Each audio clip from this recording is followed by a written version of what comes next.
मेरा नाम अर्पिता है और मैं एक न्यूज़ रिपोर्टर हूँ। आज मैं आपके लिए एक सनसनीखेज कहानी लेकर आई हूँ जो सत्य घटना पर आधारित है, जिसको सुनकर आपका दिल कांप उठेगा। एक ऐसे बेबस परिवार की कहानी जो 7 समंदर पार बैठे अपने बेटे की मदद नहीं कर सकते। ये बात है मेरठ के रछोटी गांव की। जब हम सारे मीडिया कर्मियों को ये खबर मिली कि हिंदुस्तान का रहने वाला 20 साल का नौजवान फैज अहमद, जो सन 2018 में सऊदी अरब में ड्राइवर की नौकरी करने के लिए गया था, उसे अब वहां फांसी की सजा सुनाई गई है। पूरे गांव में हड़कंप तो उस समय मचा जिस समय पुलिस वहां आई। पुलिस वाले फैज का घर तलाश करते फिर रहे थे। फैज के पिता का नाम फारूक अहमद था, जो मेरठ के रछोटी गांव में रहते थे। ये बात उस वक्त की है जब सऊदी अरब में अरब के मंत्रालय में एक लेटर लिखा जा रहा था। जैसे ही वो लेटर लिखने के बाद पूरा कंप्लीट हो जाता है, उस पर संबंधित अधिकारी के सिग्नेचर हो जाते हैं और सिग्नेचर हो जाने के बाद तत्काल प्रभाव से उस लेटर को भारत के दूतावास में भेज दिया जाता है ताकि देर न हो जाए। और जैसे ही वो लेटर भारत पहुंचता है और अधिकारियों के हाथ में आता है, तो अधिकारियों का कहना होता है कि इस लेटर को जितनी जल्दी हो सके भारत के विदेश मंत्रालय में पहुंचा दो, ताकि किसी भी तरह की कोई लापरवाही नहीं होनी चाहिए। वो लेटर भारत के विदेश मंत्रालय में पहुंचता है और फिर दिल्ली से वो लेटर कभी किसी मंत्रालय जाता है, तो कभी इस तरह ये लेटर घूम फिरकर उत्तर प्रदेश के जिला मेरठ के जिला अधिकारी के पास पहुंच जाता है। और जैसे ही जिला अधिकारी के पास वो लेटर पहुंचता है, तो उस लेटर को आगे फॉरवर्ड कर देते हैं। वो लेटर एसएसपी के पास पहुंच जाता है और एसएसपी साहब का भी यही कहना था कि ये लेटर रुकना नहीं चाहिए, जितनी जल्दी हो सके इसको इसकी जगह पर पहुंचा दो। वहीं के संबंधित पुलिस स्टेशन मुंडाली और वहीं के थाना अध्यक्ष प्रियंका सिंघल जी के पास वो लेटर पहुंच जाता है। प्रियंका सिंघल जी सुबह जब अपनी ड्यूटी पर आती हैं, तो आते ही वो अपने काम से लग जाती हैं। प्रियंका सिंघल जी ड्यूटी करते समय अलग अलग पेपर्स पर सिग्नेचर कर रही थी। तभी उनके सामने एक छोटा सा कागज रखा हुआ होता है। उस छोटे से कागज पर जब प्रियंका सिंघल जी की नजर पड़ जाती है, तब वो उस पेपर को बड़ी गौर से देखती हैं, जिसके ऊपर ही लिखा हुआ होता है नोटिस सूचना।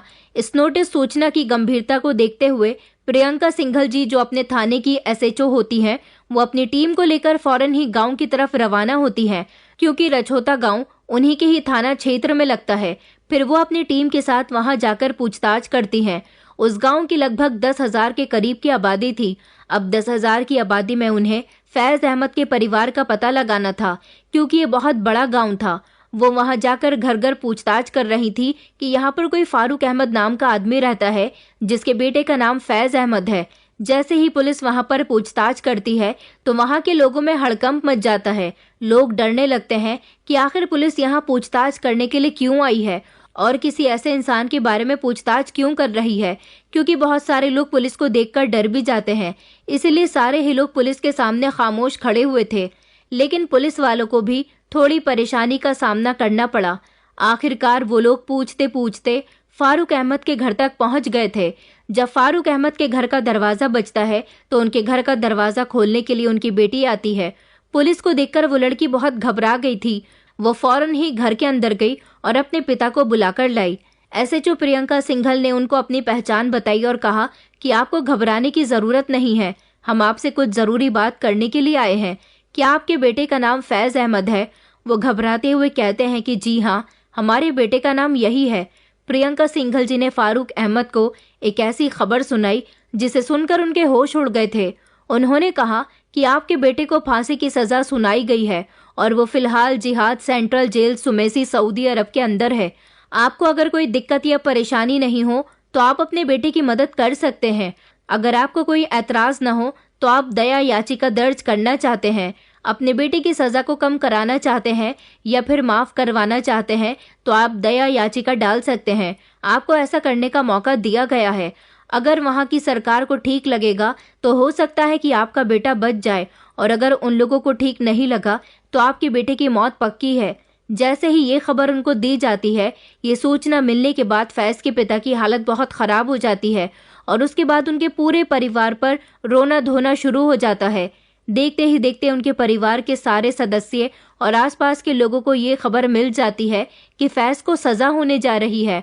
और फिर उसी के बाद खबर मिलती है हम मीडिया कर्मियों को, जो एक एक करके गांव वालों से और फैज के परिवार वालों से सारी ही जानकारी लेने के लिए चले गए थे। पुलिस तो उन लोगों को ये सूचना देने के बाद चली गई थी। अब बाकी का काम उसके परिवार वालों को करना था।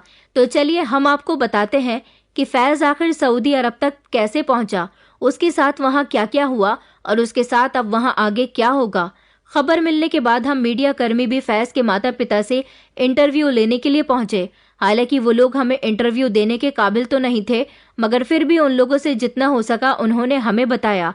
हमारे सामने ही फैज के पिता फारूक अहमद, फैज का छोटा भाई रेहान अहमद और फैसल अहमद भी इंटरव्यू के दौरान मौजूद थे। हालांकि उन लोगों की हालत बहुत गंभीर थी, रो रो कर उन लोगों का बुरा हाल हो चुका था, लेकिन जितना हो सका उन्होंने हमें अपने बेटे के बारे में बताया। फैज के पिता फारूक अहमद ने हमें अपने शब्दों में अपने बेटे के बारे में कुछ इस तरह से बताया।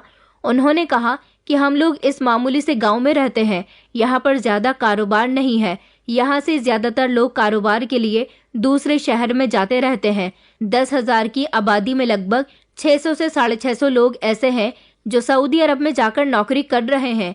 मेरा बेटा भी उन्हीं में से एक है। हम लोग गरीब थे, शुरू से ही हमने गरीबी में गुजारा किया। मेरे 5 बेटे और 2 बेटियां हैं। मेरा सबसे बड़ा बेटा जब सऊदी अरब नौकरी करने के लिए गया तो वो हमें अपनी सैलरी भेजने लगा था। धीरे धीरे हमारे घर के हालात कुछ बेहतर होने लगे थे। वो सऊदी अरब में ड्राइवर की नौकरी किया करता था। मेरे बड़े बेटे आरिफ अहमद के सऊदी जाने से हम लोगों को काफ़ी फ़ायदा हुआ था। शुरू से ही मेरे बच्चे ज़्यादा शिक्षा हासिल न कर सके थे, क्योंकि हमारे पास इतने पैसे नहीं थे कि हम अपने बच्चों को अच्छे स्कूल में एडमिशन दिलवा सकते। बेटियों को पढ़ने का शौक था, इसलिए बेटियां सरकारी स्कूल में पढ़ लिख कर बड़ी हो चुकी थी। एक बेटी की मैंने पड़ोस के ही लड़के से शादी करवा दी थी, जबकि दूसरी बेटी की उम्र अभी कम है। मेरा बेटा आरिफ अहमद भी 5वीं कक्षा तक सरकारी स्कूल में पढ़ा हुआ था।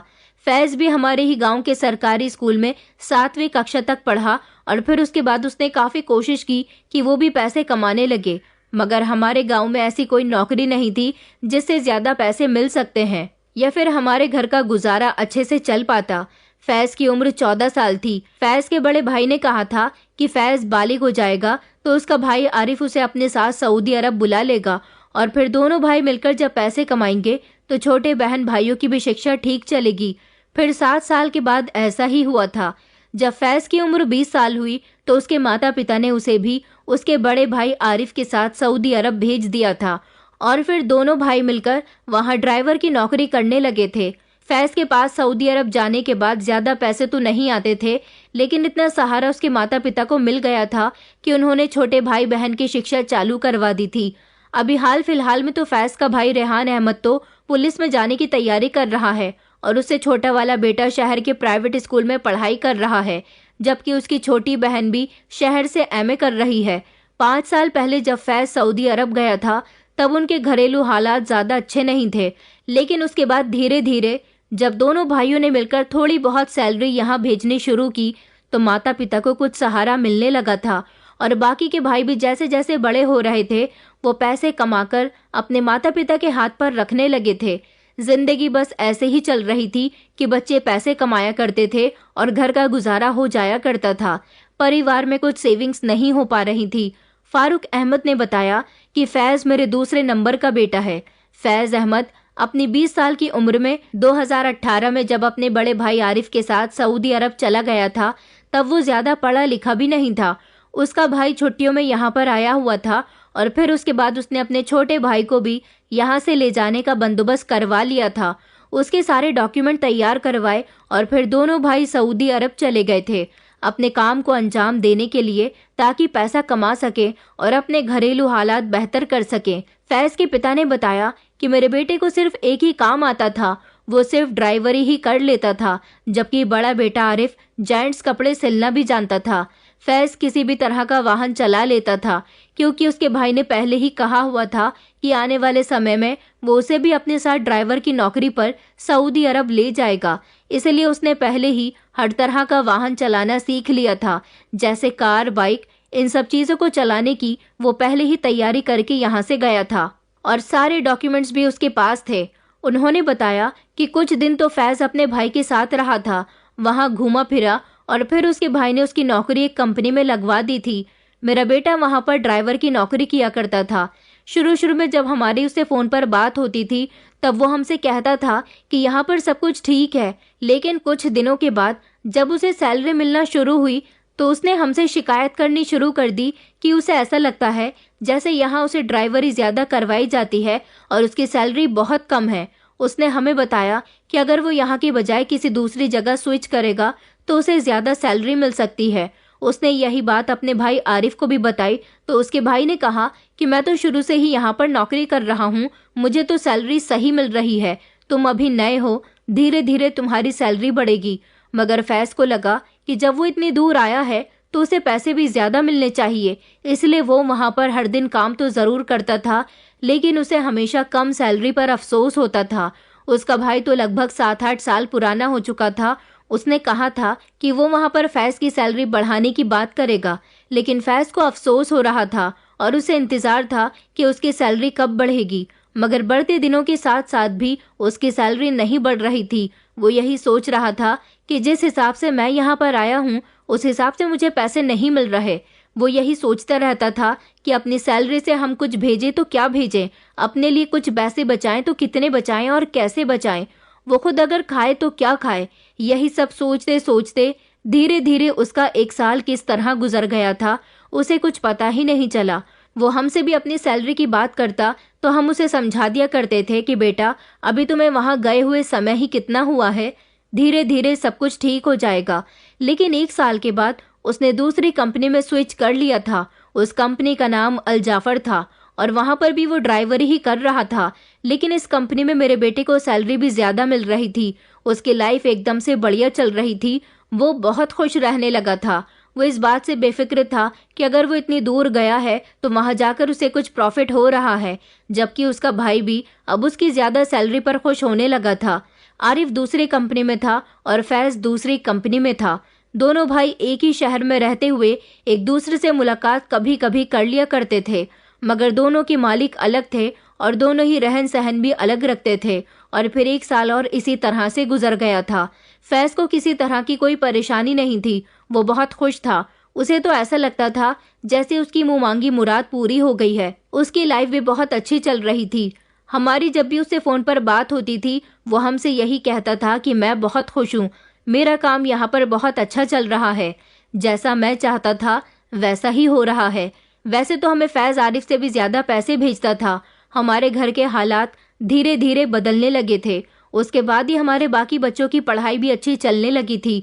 और फिर एक दिन ऐसा आया जिसमें हमें एक ऐसी खबर मिली जिसने हमारे होश उड़ा दिए। हम लोग चौंक गए। अगर उनकी बात सुनने लगे कि आखिर ऐसी भी क्या बात थी जिसको बताते हुए वो इतना परेशान हो गए। उन्होंने कहा कि एक दिन फैज़ का अचानक बहुत खतरनाक एक्सीडेंट हो गया था। कार का एक्सीडेंट बहुत ज़्यादा बड़ा और ख़तरनाक था। मेरा बेटा जिस कंपनी में काम करता था उस कंपनी के मालिक को जब ये बात पता चली तो मालिक ने मेरे बेटे की मदद नहीं की, बल्कि उल्टा उस पर ही गुस्सा किया।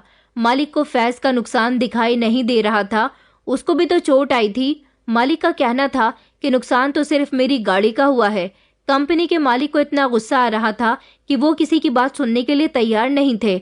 मालिक का कहना था कि मेरी गाड़ी बहुत महंगी है, मुझे अपना नुकसान पूरा करना है, मुझे या तो गाड़ी के पैसे दो या फिर मुझे मेरी सही सलामत गाड़ी चाहिए, जिसका तुमने काफ़ी हद तक नुकसान कर दिया। मगर फैज़ उन्हें बार बार समझाने की कोशिश कर रहा था कि मेरे पास इतने पैसे नहीं है और मैं आपका नुकसान नहीं भर सकता। मालिक उसकी कोई बात सुनने के लिए तैयार नहीं था और फैज़ कुछ नहीं कर सकता था, वो मजबूर था। इसीलिए मालिक ने फैज़ के नाम का मुकदमा दर्ज करवा दिया था। गल्फ कंट्रीज में नॉर्मल कार की कीमत 20 या 25 लाख रुपए से ज़्यादा ही होती है, लेकिन अगर किसी बड़े सेठ की गाड़ी चलाई जाती है तो उनकी कीमत 1 करोड़ या 2 करोड़ या फिर उनसे भी ज़्यादा की होती है। अब ऐसी हालत में फैज़, जो कि एक मजदूर था, एक मामूली सा कार ड्राइवर था, वो इतनी महंगी कार की कीमत कैसे अदा कर सकता था। मेरा बेटा बुरी तरह से डर गया था। उसकी समझ नहीं आ रहा था कि वो क्या करे। उसने ये सब हमसे भी छुपाया था।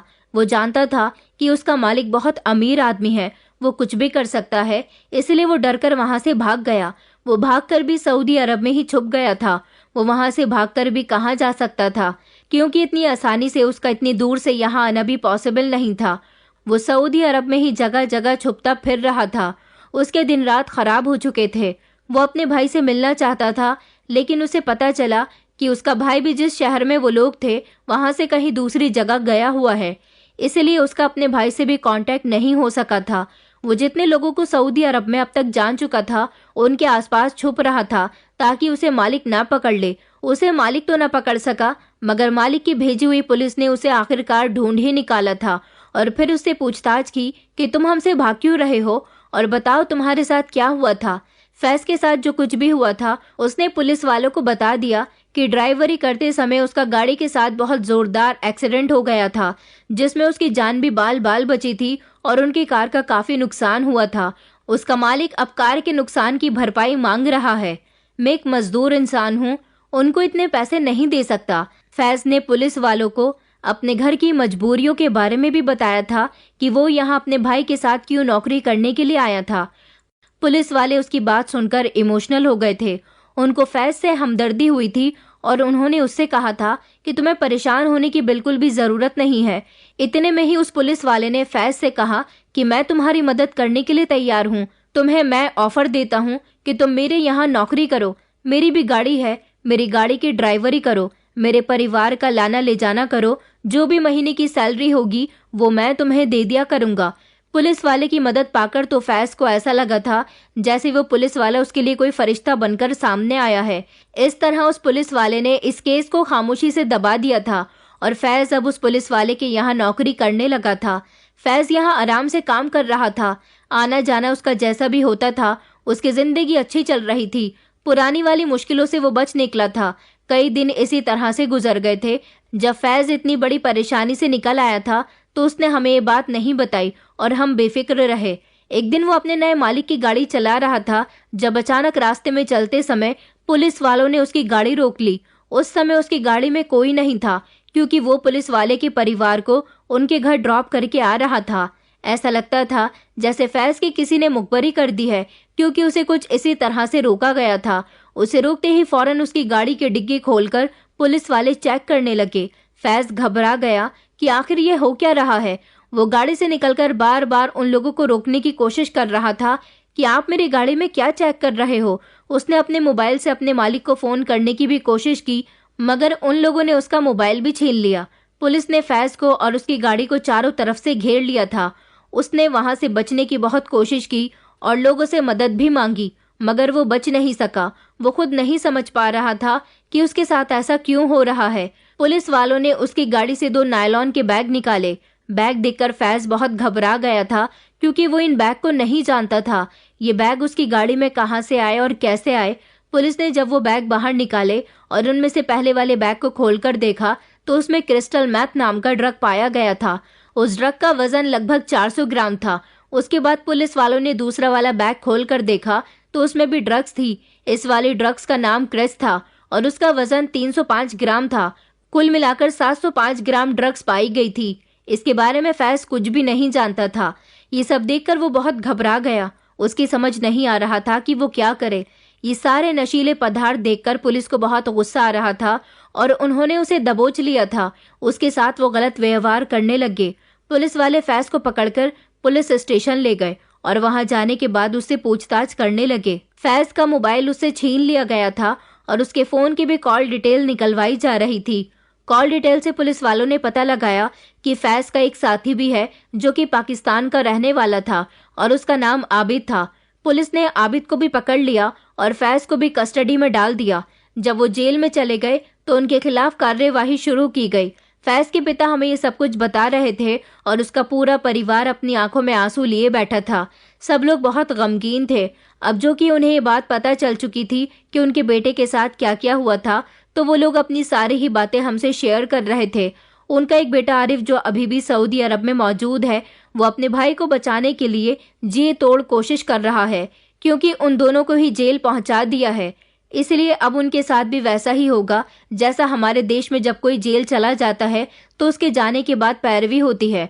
पुलिस चार्जशीट लगाती है, मामला अदालत तक पहुंचता है, वकील अपना अपना केस लड़ते हैं और जज फैसला सुनाते हैं और हर केस में तारीख पर तारीख पड़ती रहती है और तारीख पर तारीख पड़ने के बाद हमारे यहाँ मामला सरकार से सीधा टकराव की स्थिति बन जाती है। लेकिन फैज के केस में किसी का मर्डर नहीं हुआ, बल्कि पुलिस ने उसे अरेस्ट किया है, इसलिए सरकार ही पैरवी कर रही है। ऐसी स्थिति में सऊदी अरब के पुलिस वालों ने फैज और उसके साथी के खिलाफ पुख्ता सबूत इकट्ठा करने शुरू कर दिए। पूरा इंटरव्यू लेने के बाद हम लोग वहां से तो वापस आ गए थे, लेकिन कई दिनों तक पूरे मेरठ में, सोशल मीडिया पर, रछोता गांव में, बल्कि पूरी दुनिया में इस केस से रिलेटेड बातें होने लगी। अब कितना सच था कितना झूठ था, ये सब कुछ तो पुलिस सारी जानकारी जुटा रही थी, उसके बाद ही पता चलना था। हम मीडिया रिपोर्टर्स ने भी हर तरह की जानकारी इकट्ठी करने की कोशिश की थी, लेकिन कुछ दिनों बाद हमारी रिपोर्ट से ये सब जाहिर हो गया कि फैज और उसके साथी आबिद ने अपना जुर्म कबूल कर लिया है, क्योंकि मीडिया कर्मियों को खबर मिली थी कि सऊदी अरब में क्रिमिनल कोर्ट मक्का में आपराधिक न्यायालय है। वहां पर जजों की पूरी टीम ने बैठकर इस मामले की सुनवाई की और इस मामले की सुनवाई करने के बाद इन दोनों को सजाए मौत सुना दिया गया कि उन दोनों ने मिलकर जो जुर्म किया है, जो उनके पास 750 ग्राम नशे का जो पदार्थ पाया गया है, उस हिसाब से उन दोनों को सजाए मौत की सजा सुनाई गई है। हमारे आसपास भी अगर कहीं किसी को सजाए मौत का हुक्म सुनाया जाता है तो एक अजीब सा माहौल हो जाता है, हड़कंप समझ जाता है।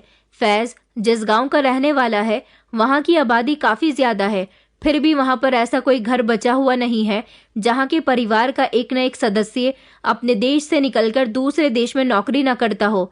उस गांव के लगभग 600 से 700 ऐसे लोग हैं जो ज्यादातर आउट ऑफ कंट्री जाकर नौकरी कर रहे हैं, और मोस्टली सब 99% ऐसे लड़के हैं जो ज्यादातर ड्राइविंग का ही काम करते हैं। इस केस से रिलेटेड और भी बातें हमारे सामने आई थी। कुछ समय पहले सऊदी अरब में काम करने वाले एक लड़के जिसका नाम असद था, उसके साथ भी कुछ ऐसा ही हुआ था, लेकिन उसका मर्डर हुआ था। अब उसका मर्डर क्यों और कैसे हुआ, इस बात की जानकारी अभी हमें प्राप्त नहीं हुई, लेकिन वो भी ड्राइवर ही था और वो रछोती गांव का ही रहने वाला था। हालांकि इस गांव के बहुत सारे ऐसे लड़के हैं जो सऊदी अरब में काम करते हैं, लेकिन उनमें से कभी भी किसी लड़के के साथ ऐसा कुछ नहीं हुआ। ना तो कभी कोई किसी गलत केस में फंसा है, और ना ही किसी का मर्डर हुआ है, और ना ही कोई दुर्घटना हुई है, और ना ही कोई आपराधिक वारदात हुई है। एक ही लड़के का मर्डर हुआ और दूसरे लड़के के साथ ये सब कुछ हुआ। ये दोनों ही केस अलग अलग हैं, इनका आपस में कोई लेना देना नहीं है। बस फर्क सिर्फ इतना है कि दोनों लड़के एक ही गांव के हैं। जब 600 से 700 लोगों में उनको पता चलता है कि फैज नाम के लड़के के साथ भी ऐसा हुआ है, तो वो लोग हैरान रह जाते हैं। और परिवार के लोगों को भी जब ये खबर होती है कि उनके बेटे को फांसी की सजा सुना दी गई है, तो वो लोग रो रो कर अपना बुरा हाल कर रहे हैं। उन्हें कोई लीड नहीं मिल रही, उन्हें कोई लाइन नहीं मिल रही जिससे वो अपने बेटे से संपर्क कर सके। आखिरकार इतनी दूर से वो लोग अपने बेटे से कैसे संपर्क कर सकते हैं? बड़े बेटे से उनकी बात हो रही है जो उनको सऊदी अरब में होने वाले इस हादसे की एक एक जानकारी दे रहा है। हालांकि वो खुद भी अपने भाई से नहीं मिल पा रहा, क्योंकि उसे डर है कि अगर वो अपने भाई से मिलने की कोशिश करने लगा तो कहीं उसे भी इस आरोप में फंसा न लिया जाए। अब ये सब कुछ आरोप है या फिर फैज और आबिद ने जानबूझकर ये सब कुछ किया? क्या वो लोग यही कारोबार कर रहे थे? किसी की कुछ भी समझ में नहीं आ रहा कि आखिरकार करे तो क्या करें। फैज के भाई रेहान और फैसल ने भी हमें अपना बयान दिया। उन लोगों का कहना है कि हमारा भाई ऐसा बिल्कुल भी नहीं था। अगर वो ड्रग्स की फिरौती करने वाला इंसान होता तो हमें भर भर कर पैसे भेजता। उसे फंसाया गया है, उससे बदला लिया गया है। हम लोगों को शक है कि उसे उसी के मालिक ने फंसाया है जिसको अपनी गाड़ी की भरपाई चाहिए थी। अब क्या सच है और क्या झूठ है, इस चीज का पता भी पुलिस लगा रही है। फिलहाल तो परिवार वाले ये कोशिश कर रहे हैं कि हम किस तरह से फैज से कांटेक्ट बना सकें। बहुत सारे बड़े बड़े ऐसे लोग हैं जिनकी सऊदी अरब में काफी जानकारी है। ऐसे लोगों ने फैज के परिवार वालों से संपर्क करना शुरू कर दिया ताकि फैज की जिंदगी को बचाया जा सके, उसको मौत की सजा से छुटकारा दिलाया जा सके। इस सब में हमारी भारतीय सरकार भी हमारी मदद कर सकती है। हम लोग तो यही प्रार्थना करते हैं कि अगर फैज आरोपी है तो उसे सजा मिलनी चाहिए, लेकिन अगर वो आरोपी नहीं है और उसे फंसाया जा रहा है तो उसे बचाया जाए और उसे सही सलामत हिंदुस्तान वापस लेकर आया जाए। इस तरह की कोशिश करने वाले कोशिशें तो कर ही रहे हैं, लेकिन अब क्या होता है ये आगे देखा जाएगा।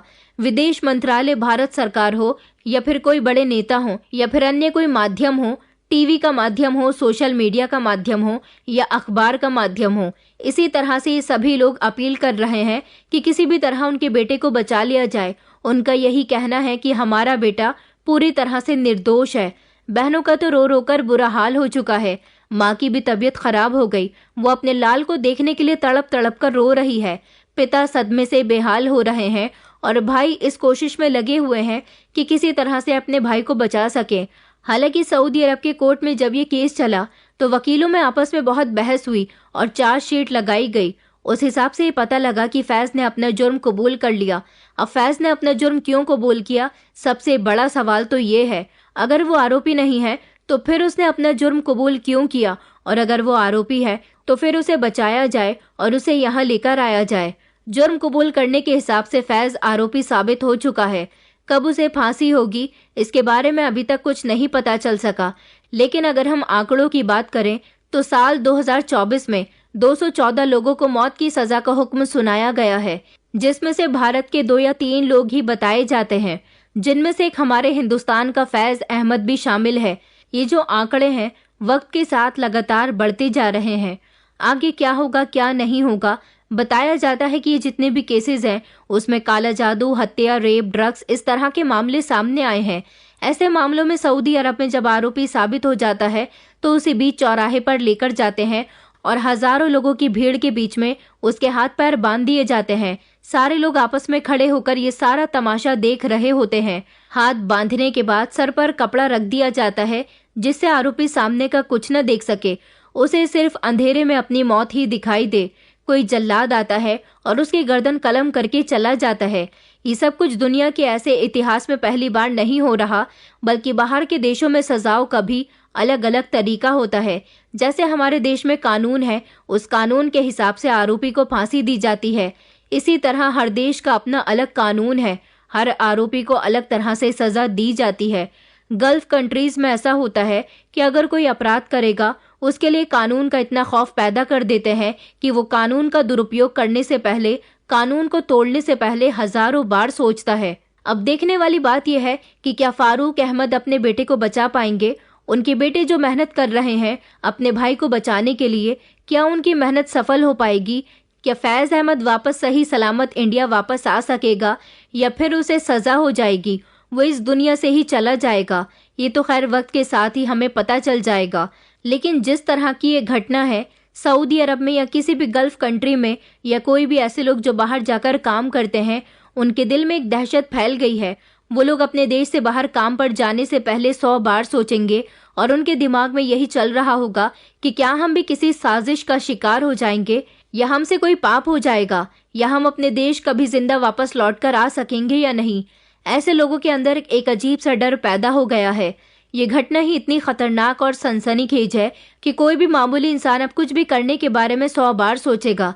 ऐसे लोगों को लग रहा है कि कहीं ना कहीं उस पुलिस वाले की ही लापरवाही रही होगी जिसमें फैज फंस चुका है। एक बड़ा मुद्दा ये भी है कि अगर उस पुलिस वाले की लापरवाही है तो वो पुलिस वाला जांच में क्यों नहीं आया? क्या पुलिस वाले की भी कोई मिली भगत थी? क्या वो फैज को फंसाना चाहता था? ये भी एक तरह का सवाल है।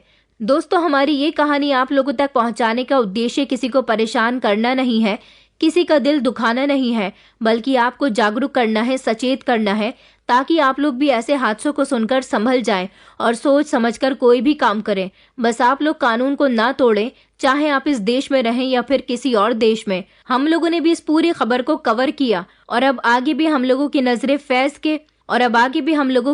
फैज के केस पर टिकी हुई हैं और हम लोग भी यही चाहते हैं कि हमारा भारतीय नागरिक वहां से बचकर निकल आए, और अगर वो आरोपी है तो उसे सजा मिलनी चाहिए। लेकिन बहुत सी जगह ऐसा भी होता है जहां जबरदस्ती किसी को आरोपी बना दिया जाता है, किसी न किसी अपराध में उसे फंसा दिया जाता है, जबकि वो अपराध उसने किया भी नहीं होता। फैज के परिवार वाले बहुत परेशान हैं। हम लोग उनकी परेशानी को खत्म करना चाहते हैं। वो बेचारे गरीब लोग हैं। अगर ये केस खत्म हो जाता है तो दुनिया वालों के सामने सारी सच्चाई खुलकर आ जाएगी। फैज अभी तो पुलिस कस्टडी में है, जेल में है।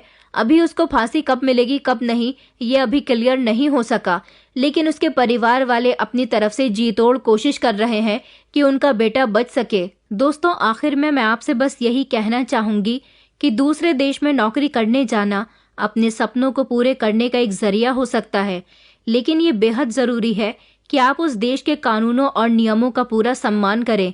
सऊदी अरब जैसे देशों में कानून सख्त होते हैं और उन्हें तोड़ने का परिणाम बेहद गंभीर हो सकता है। विदेश में नौकरी करने वालों को ये समझना चाहिए कि कानून की जानकारी न होना आपकी गलती को माफ नहीं करता, इसीलिए हर कदम सोच समझकर उठाएं।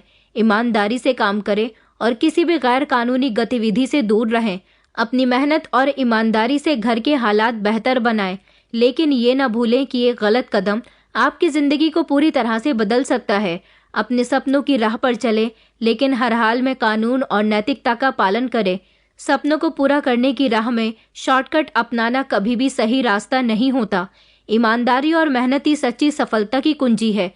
जो लोग विदेश में नौकरी करने जाते हैं, उन्हें ये समझना चाहिए कि कानून का पालन और सच्चाई से काम करना सबसे ज्यादा जरूरी है। सऊदी अरब जैसे देशों में सख्त कानून है, जहां एक छोटी सी गलती आपकी पूरी जिंदगी बदल सकती है। इसलिए कभी भी जल्दी पैसे कमाने या सफलता पाने के लिए गलत रास्ता ना अपनाएं। सफलता का कोई शॉर्टकट नहीं होता। मेहनत और ईमानदारी ही वो रास्ता है जो आपको सही मायनों में आपकी मंजिल तक पहुंचाता है।